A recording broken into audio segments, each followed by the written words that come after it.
Hello friends, welcomes to our channel let's discuss. Friends, आज हम आप सभी के लिए क्लास 10th का सामाजिक विज्ञान का वर्कशीट नंबर 28 लाए हैं। और ये आपका वर्कशीट 8 सितंबर 2020 के लिए है।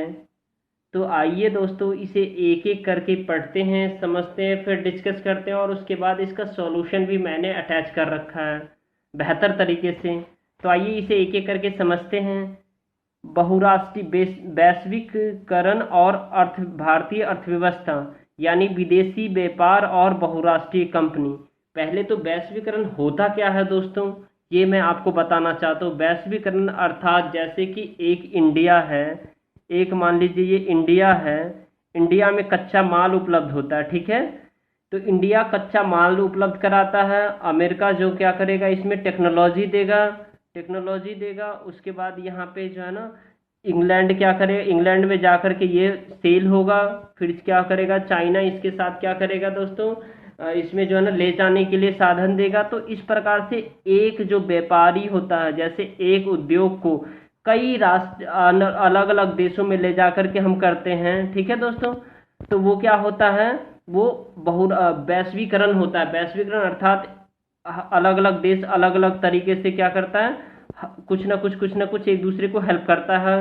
कोई कच्चा माल दे रहा है, जैसे सपोज डेट इसका एक एग्जांपल मैं आपको बताना चाहूँगा दोस्तों। देखिए, एक आपने स्पार्की का बिजनेस देखा होगा। स्पार्की क्या होता है, स्पार्की एक शर्ट पैंट का है, ठीक है। तो देखिए, स्पार्की के लिए इंडिया से क्या दिया, कच्चा माल मिला इंडिया से। अब इसको जो है ना, चाइना ने क्या किया, इसको टेक्नोलॉजी दिया। चाइना ने क्या किया, टेक्नोलॉजी दिया। फिर उसके बाद जो है ना, ये देखिए, इसको जो है ना, फिर हमारा जो नेपाल है, अगर मान लीजिए नेपाल में जो क्या हुआ, इसका सेल हुआ, सेल। उसके बाद इंग्लैंड में भी इसका सेल हुआ, ठीक है दोस्तों। उसके बाद इसका जो है ना, किसी और दूसरे देश ने क्या किया, इसको यातायात में क्या किया, मदद किया। तो ये इस प्रकार से जो जो है ना दोस्तों, ये आपका जो ना वैश्वीकरण होता है, ठीक है। तो वैश्वीकरण और भारतीय अर्थव्यवस्था, इस कंटेक्स्ट में हम भारतीय अर्थव्यवस्था को बेहतर तरीके से समझेंगे। तो आइए, आपको आई होप आपको वैश्वीकरण समझ में आ गया होगा। तो विदेशी व्यापार और बहुराष्ट्रीय कंपनियां, 20वीं शताब्दी के मध्य तक उत्पादन मुख्यतः देशों की सीमाओं के अंदर ही सीमित था। जैसे बहुराष्ट्रीय कंपनियां एक से अधिक देशों में उत्पादन पर नियंत्रण या स्वामित्व रखने वाली कंपनियां होती है। मतलब एक से अधिक राष्ट्रों में जाती है, अधिक देशों में उत्पादन करती है, उसका मालिक खुद होती है। और परिदृश्य पर आने के पूर्व भारत जैसे देशों से कच्चा माल एवं खाद्य पदार्थ निर्यात होते थे और तैयार वस्तुओं को आयात करता था। अब हम देखते हैं उत्पादन क्या होता है फ्रेंड्स। उत्पादन लागत क्या होता है, उत्पादन लागत करने एवं अधिक लाभ कमाने के लिए बहुराष्ट्रीय कंपनियां उन देशों में कार्यरत एवं उत्पादन के लिए कारखाने स्थापित करती है जहां उन्हें सस्ता श्रम एवं अन्य साधन मिल सकते हैं। अब उसके बाद बहुराष्ट्रीय कंपनियां वस्तु एवं सेवाओं का उत्पादन वैश्विक स्तर पर कर रही हैं। क्या कर रही है, वैश्विक स्तर पर। मैंने अभी वैश्वीकरण बताया ना, तो एक देश दूसरे देश में जाके, दूसरे देश तीसरे देश में, चौथे देश से, ऐसे करके एक दूसरे का मदद लेकर के हर एक देश अपने अपने जो व्यापार को, बिजनेस को, कंपनियां को बढ़ा रहे हैं, ठीक है। भूमि, भवन, मशीन एवं अन्य उपकरण की खरीद में व्यय की गई मुद्रा को निवेश करते हैं। अब देखिए, निवेश की, ये आपके क्वेश्चंस का आंसर है। निवेश क्या है, तब भूमि, भवन, मशीन एवं अन्य उपकरण को खरीद में व्यय करने की गई मुद्रा को निवेश कहते हैं। उसके बाद आप देख सकते हैं, बहुराष्ट्रीय कंपनियां द्वारा किए गए निवेश को विदेशी निवेश कहते हैं।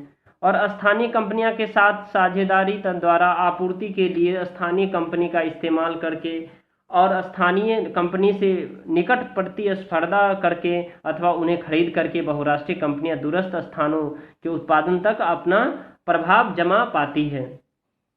तो विदेशी व्यापार क्या होता है दोस्तों, इससे समझते हैं। विदेशी व्यापार विभिन्न देशों को आपस में जोड़ने का मुख्य मार्ग क्या है, एक व्यापार है। क्या है, एक व्यापार के माध्यम से ही हम एक देश दूसरे देश से क्या कर पाते हैं, जुड़ पाते हैं। और व्यापारिक हित के कारण ही ईस्ट इंडिया कंपनी जो है ना भारत में आई थी और अपना धाक जमाया था। और उसके बाद वास्तव में विदेशी व्यापार अपने देश के बाजारों से बाहर के बाजारों में पहुंचने के लिए उत्पादकों को एक अवसर प्रदान करता है। जैसा कि आपने सुना होगा, सबसे पहले ईस्ट इंडिया कंपनी बंगाल में आई तो उसने वहाँ के राजा को क्या कहा, थोड़ा सा जमीन दे दो, विनती किया, और फिर उसके बाद धीरे धीरे धीरे उसने पूरे भारत पे ही को ही अपने बस में कर लिया। ठीक है दोस्तों, बट वो विदेशी व्यापार था, उस समय हमारे पास कोई लीगल ऐसा एक्शन नहीं था। ठीक है, अब हम जो है ना वैश्वीकरण स्तर से आकर के हम विश्व व्यापार संगठन के द्वारा एक देश दूसरे देश से क्या कर रहे हैं, जुड़ रहे हैं, और उसके अंतर्गत अब कोई किसी को गुलाम नहीं बना सकता है, ये ध्यान रखिएगा।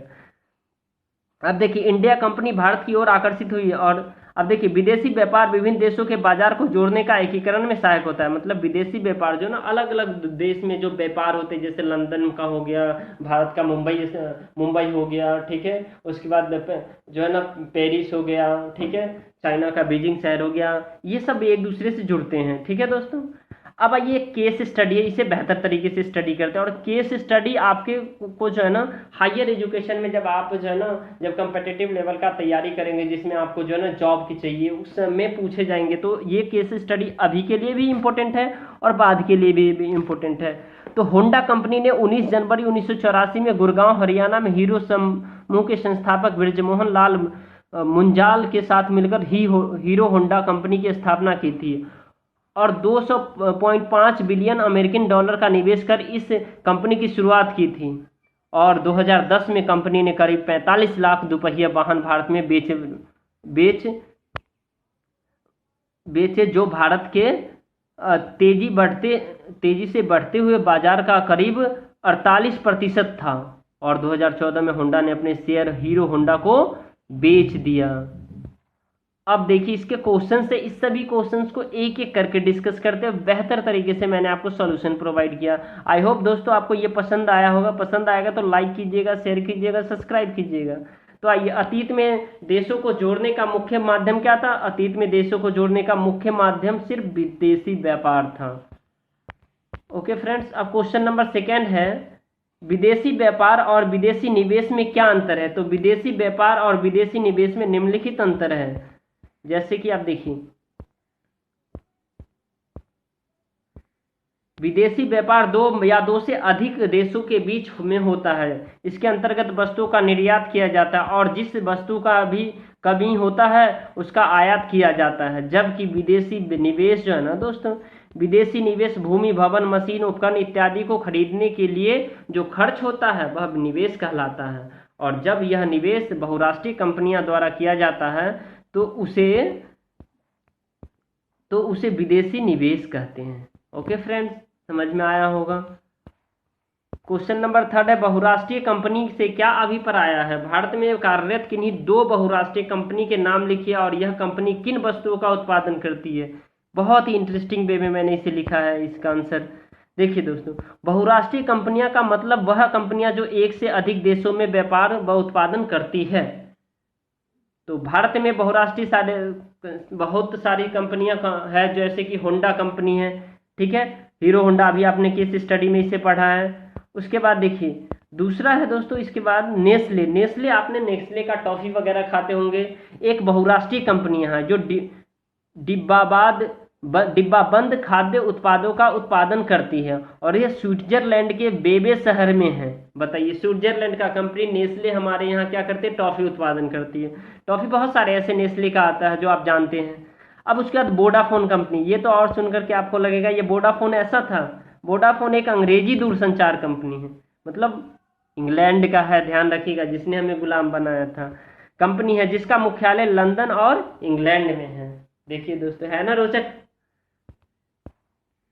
गूगल यह एक अमेरिकी का बहुराष्ट्रीय कंपनी है, ये तो पता ही होगा। तो मैंने 3-4 दे दिया, आपको 2 लिखना, आप 3-4 लिख सकते हैं। अच्छे स्टूडेंट आप कहलाना चाहते हैं अपने क्लास टीचर के, अपने सब्जेक्ट टीचर के अकॉर्डिंग, तो बेहतर है आप, और आपको जो आपके जो बोर्ड एग्जाम आने वाले हैं उसके लिए भी बेहतर है। अब क्वेश्चन नंबर 4 देखते हैं, बहुराष्ट्रीय कंपनी द्वारा विकासशील देशों में कारखाने की स्थापना का मुख्य उद्देश्य क्या है?